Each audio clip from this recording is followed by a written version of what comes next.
आज Doubtnut app download करें। Doubtnut पर अपने सभी गणित, रसायन विज्ञान, भौतिक विज्ञान और जीव विज्ञान के डाउट्स का करो सफाया। बस प्रश्न की फोटो खींचो, एक ही प्रश्न को क्रॉप करो और तुरंत वीडियो सोल्यूशन पाओ। अभी डाउनलोड करें। प्रश्न दिए किसी व्यवहारिक ट्रांसफार्मर की दक्षता 100% से कम क्यों होती है। तो आइए हम लोग इस प्रश्न का उत्तर देखते हैं। तो इस प्रश्न का उत्तर देने से पहले हम लोग सबसे पहले थोड़ा सा ट्रांसफार्मर के बारे में समझ लेते हैं कि ट्रांसफार्मर होता क्या है और उसकी दक्षता क्या होती है। ठीक है, तो हम लोग यहाँ पे सबसे पहले बात कर रहे हैं ट्रांसफार्मर की। तो देखिए, जो ट्रांसफार्मर होती है वो एक ऐसी युक्ति होती है जो कि प्रत्यावर्ती यानी कि जो एसी धारा होती है या फिर एसी वोल्टता होती है, ठीक है, इसको एसी वोल्टता को बढ़ाता है या घटाता है। और इसका जो कार्य सिद्धांत होता है, अगर हम लोग इसके कार्य सिद्धांत की बात करें ट्रांसफार्मर की, तो यह अन्योन्य प्रेरण के सिद्धांत पर आधारित होता है। किस पर आधारित होता है? अन्योन्य प्रेरण के सिद्धांत पर आधारित होता है। अब हम लोग इसकी दक्षता की बात करते हैं। तो दक्षता की अगर बात की जाए, जिसको इफिशियंसी बोलते हैं, इसको ईटा से प्रदर्शित करते हैं। तो इसकी जो दक्षता होती है वो निर्गत शक्ति यानी कि जो पावर आउटपुट में हमको मिल रहा है, ठीक है, बटे जो हमने इनपुट पावर उसको दिया है यानी कि निवेशी शक्ति, ठीक है, इसको पावर इनपुट, इसके अनुपात को हम लोग क्या बोलते हैं? दक्षता बोलते हैं। और जब इसको प्रतिशत में हम लोग प्रदर्शित करते हैं तो 100 से हम लोग इसका गुणा कर देते हैं 100% से, ठीक है।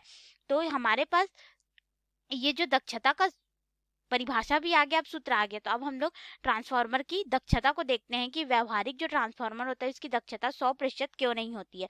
तो देखिए, जो वास्तविक या फिर जो व्यवहारिक ट्रांसफार्मर होते हैं जो हमारे घर के बाहर, घर के बाहर कहने का मतलब जो मोहल्ले में हम लोग को दिखाई देता है, जब हम लोग मोहल्ले में अपने आते हैं तो सबसे पहले बड़ा जो विशालकाय वस्तु हमको दिखाई देता है, ठीक है, उपकरण, वह ट्रांसफार्मर होता है। वो जो रहता है वो व्यवहारिक ट्रांसफार्मर होता है। तो उसका जो अगर हम लोग दक्षता की बात करें तो वह 100% से कम होता है। क्यों कम होता है? क्योंकि इसमें कुछ ना कुछ ऊर्जा का जो है वो क्षय अवश्य होता है। और इन ऊर्जाओं का क्षय जो है वो विभिन्न रूपों में होता है। पहला तो होता है ताम्र हाश के रूप में या फिर ताम्र हानि जिसको बोलते हैं, ठीक है, कॉपर लॉस। ये जो ताम्र हानि होती है ये क्या होता है कि ट्रांसफार्मर की कुंडलियां क्या होती है? तांबे की तार की बनी होती है, तो उनका कुछ ना कुछ प्रतिरोध होता है, इसलिए उसमें भी जो प्रत्यावर्ती धारा का रहता है उष्मा के रूप में क्षय होता है, ठीक है, इसलिए वहां पे ताम्र हानि होती है। अगर दूसरे की बात की जाए तो यह चुंबकीय फ्लक्स क्षय के नाम से जाना जाता है। किसे? देखो, यहाँ पे ताम्र हानि को रोकने के लिए तांबे के मोटे तार का उपयोग भी किया जाता है, पर पूरी तरह से इससे हम लोग निजात नहीं पा सकते हैं। उसी तरह से चुंबकीय फ्लक्स क्षय भी होता है। तो चुंबकीय फ्लक्स क्षय क्या होता है इसको हम लोग समझते हैं। देखिए, ये प्राथमिक कुंडली होती है, द्वितीयक कुंडली होती है। जब प्राथमिक कुंडली के धारा में परिवर्तन करते हैं तो द्वितीयक कुंडली के धारा में परिवर्तन यानी कि उसके फ्लक्स में परिवर्तन होता है, ठीक है।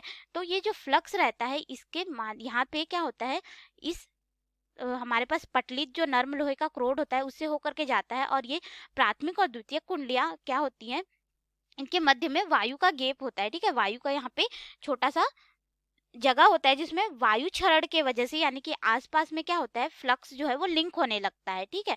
ये फ्लक्स यहाँ पे इस तरह से वायु में क्षयित हो जाता है जिसके वजह से फ्लक्स क्षय होता है। इसीलिए हम लोग क्या करते हैं, इस क्षय को दूर करने के लिए प्राथमिक कुंडली और द्वितीयक कुंडली को एक दूसरे के ऊपर में लपेट दिया जाता है, जिससे क्षय को कम किया जा सकते हैं। हम लोग क्षय को कम कर सकते हैं, पूरी तरह से हटा नहीं सकते हैं। इसी तरह से हमारे पास जो तीसरा क्षय होता है इसको हम लोग आयरन लॉस यानी कि लौह क्षय के नाम से जानते हैं। किसके नाम से जानते हैं? लौह क्षय, आयरन लॉस के नाम से। देखिए, यहाँ पे क्या होता है कि ये जो हमारा ट्रांसफार्मर है, ये जो क्रोड बना हुआ है उसका, ये क्या होता है? आयरन का बना होता है, ठीक है।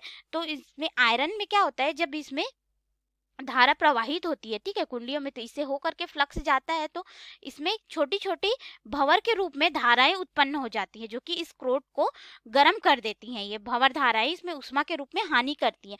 तो हम लोग इस हानि से बचने के लिए क्या करते हैं, क्रोड को पतलित बनाते हैं, अर्थात पतली पतली प्लेटों के रूप में इसको चिपका करके इस तरह से क्रोड बनाया जाता है ताकि इस क्षय को कम किया जा सके। पर इस क्षय से भी हम लोग बाहर नहीं आ सकते हैं। एक और हाश होता है जिसको हम लोग शैथिल या क्षय बोलते हैं या फिर हिस्टेरिसिस लॉस के नाम से जानते हैं। जब प्राथमिक कुंडली में प्रत्यावर्ती धारा प्रवाहित की जाती है तो प्रत्यावर्ती धारा हम लोग जानते हैं कुछ इस तरह से होती है, ठीक है, यानी कि एक बार ये धनात्मक एक बार ऋणात्मक, बार बार ये अपना मान परिवर्तित करते रहती है।